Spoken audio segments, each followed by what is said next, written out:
আম পকিলে খাম, আমি আকৌ নপকা আগতেই খাম দেই। এইফালে তাই আম কটাত লাগি গৈছে আৰু আমি চাই আছোঁ কেতিয়া আমটো খাটি হ'ব আৰু কেতিয়া আমি খাম। তাই আকৌ ভিডিঅ' কৰা দেখি ভালকৈ লাম বুলি কৈছে। মই বোলো ওলোৱা তেতিয়াহ'লে। ছাৰ নথকা টাইমত বৰ্ডত লিখা মজাই বেলেগ নহয়নে? এইটো আমাৰ ক্লাছৰুম, বেছি ষ্টুডেণ্ট নাই, লগতে ক্লাছো নাই। ভাবিলোঁ আমকে খাওঁ আৰু দেখিছেনে গোটেই জ্বলাখিনি দি দিলে নহয়।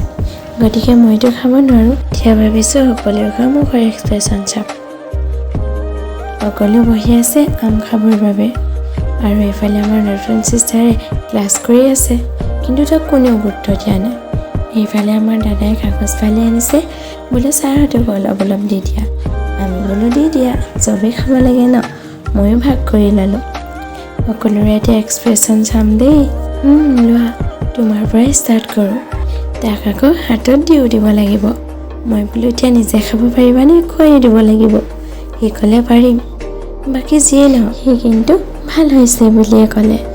আৰু বাকীখিনি ভাগ কৰিবলৈ নাই, যোনে যোনে পাইছে তাৰ পৰাই খাই গৈছে। এইটো ভিডিঅ' ইমানেই আছিল আৰু কোনে কোনে আম খাইছে জনাব দেই। এনেকুৱা ধুনীয়া ধুনীয়া মুহূৰ্তবোৰ ভিডিঅ' বনাই ৰাখি বহুত ভাল পাওঁ মই। সেইবাবে ভিডিঅ'টো আপলোড কৰি দিলোঁ।